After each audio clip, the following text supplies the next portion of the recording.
Hi everybody.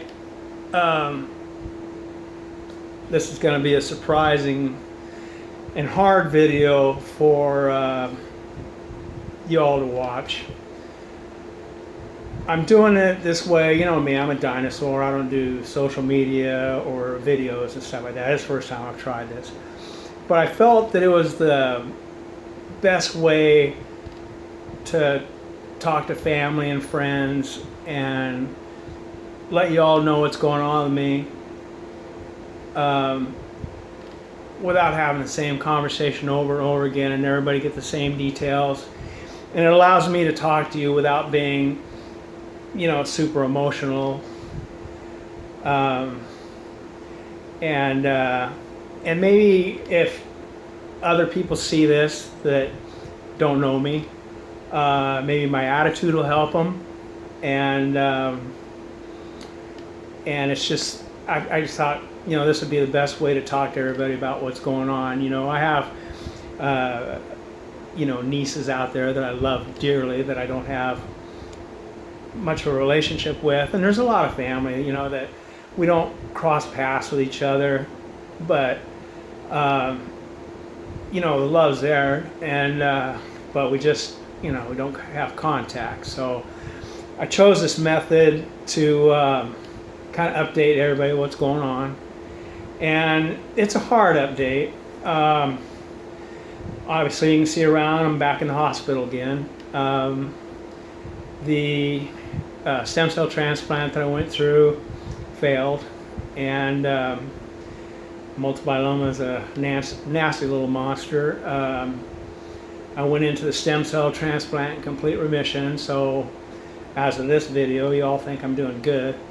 I'm currently in the hospital right now. I was checked in on the 4th of June, and it is the 14th of June, so I've been here for 10 days. I didn't want to, it's been hard. I've been watching all the, Kyle's wedding and stuff from Italy and all that. I knew about this before you guys took off, but I didn't want to have any of the thoughts of this stuff going on in your head while you're having this fantastic bucket list trip and the excitement of the wedding and stuff like that, and putting worry in your head about your pops. You didn't need that. So I just want to do the update now.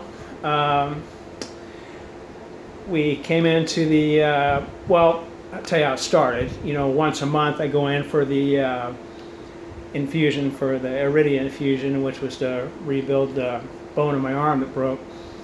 And they do a lab every month, and in that lab there were some markers that started climbing.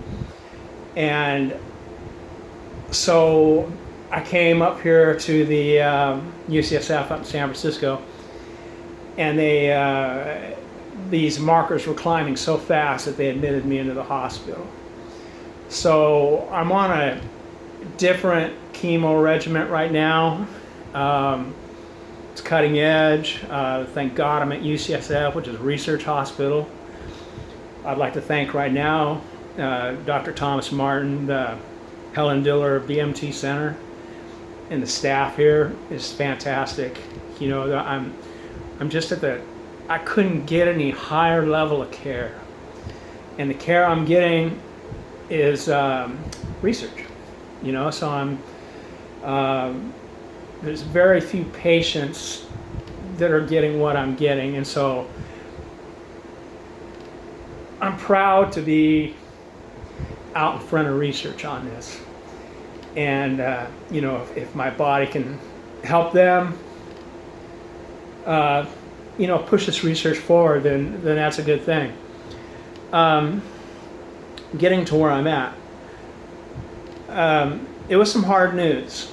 The stem cell transplant failed, and so we have to go a different route to fight this. And I'll go ahead and tell you the hard news, the hardest news to accept. The doctor told me that statistically, he told Barb and I, that statistically if the transplant fails within the first year, that you have about a 3-year lifespan after that. And so that's bleak. That's bleak. But you all know me. My advice to anybody who gets a timeline from a doctor that says, I got this much time to live, I always tell them reject that. This cancer fighting any kind of cancer or anything, I would say any traumatic thing that you go through, I would say that easily, in my opinion, 80% of the success is where your mental attitude is. You know, people always ask me, Steve, how are you getting through this? And your choices, I tell you, it's 2 simple choices. You either fold up or you get up and you fight the damn thing.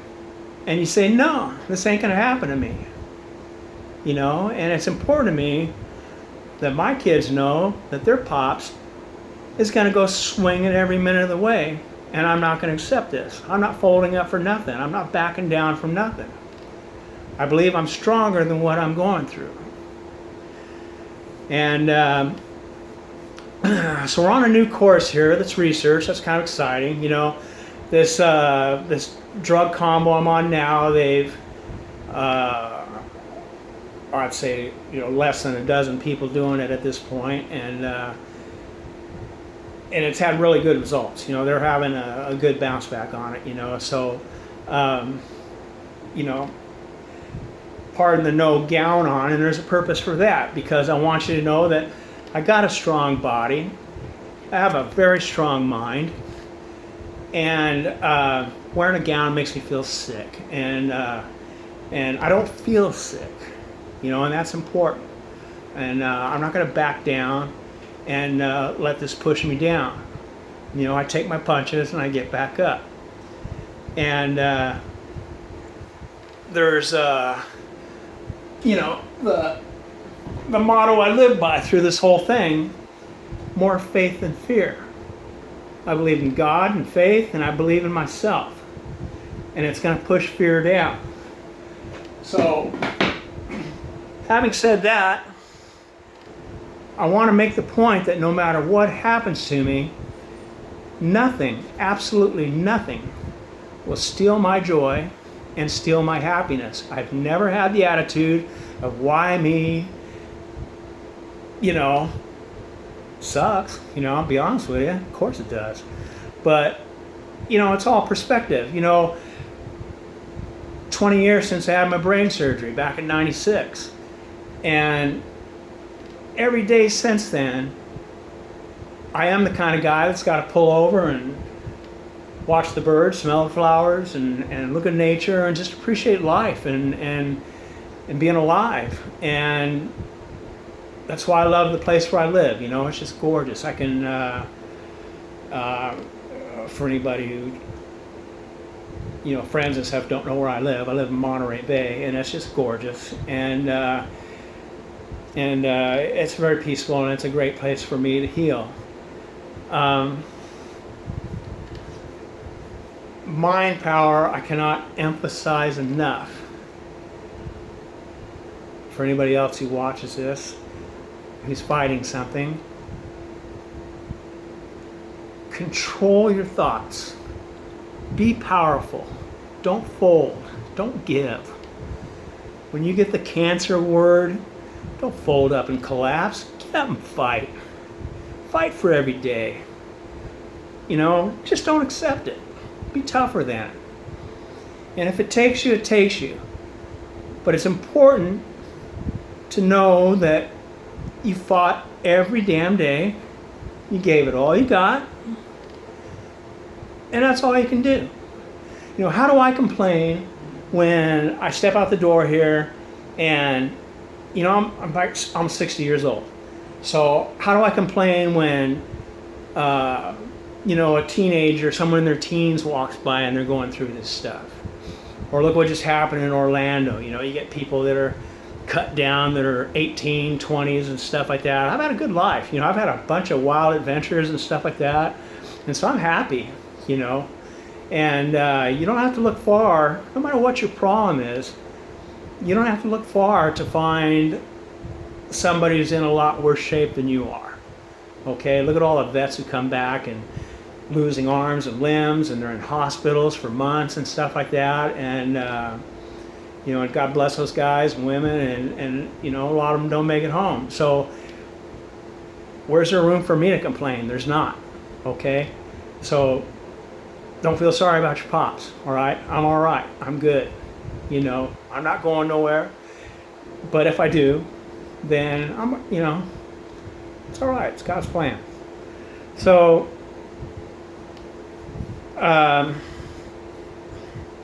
take the hit. These things are hard. Take the hit and get up and fight it. So that's that, and that's my attitude about this thing. And I've had so much help and so much encouragement through this that it's important that the people that I don't know that pray for me and wish me luck, and stuff like that, that I feel you, that every day I feel you, and when I go in and have these procedures and stuff like that, that everybody's with me.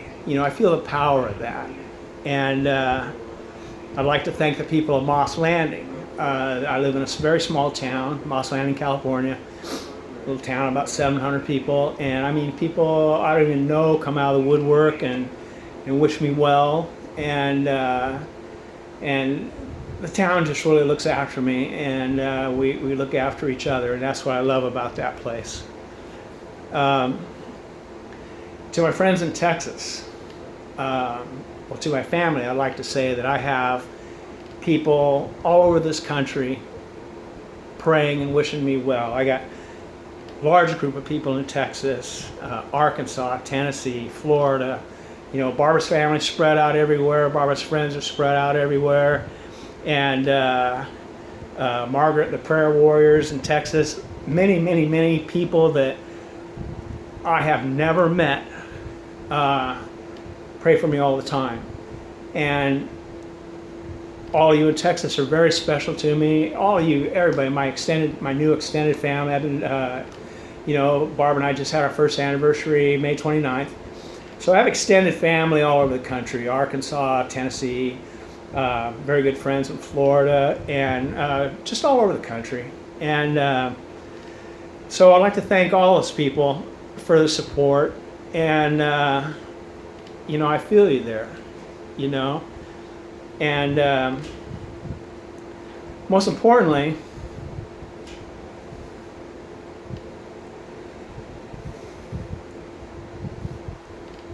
my wife Barbara has saved my life.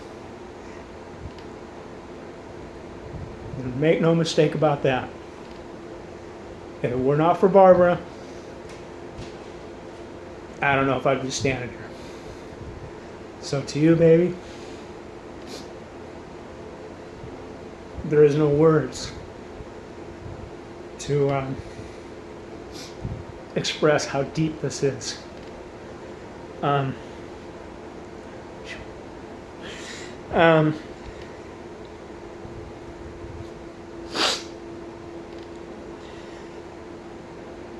most important thing that I want you to get from this is there is nothing that can take away my joy and take away my happiness. When I run across people that are having, a bad day and think their life sucks, I always tell them, you want to trade shoes? You want to stand in my shoes? And it's a tough place to be, And that's the most important thing, that there's nothing going to steal my joy. Whether, like I said, I ignore the timeline. This old guy's going to be around for a long time because I'm tougher than this stuff. I really believe that. So, I know this is like bad news, but don't worry about your pops, all right? I'm going to whip this. And that's the one legacy I want to leave my my kids and my family, that we're tough stuff. We don't fold, we don't back down, we don't lay down. We get our butts knocked in the dirt and we get back up and we go at it again.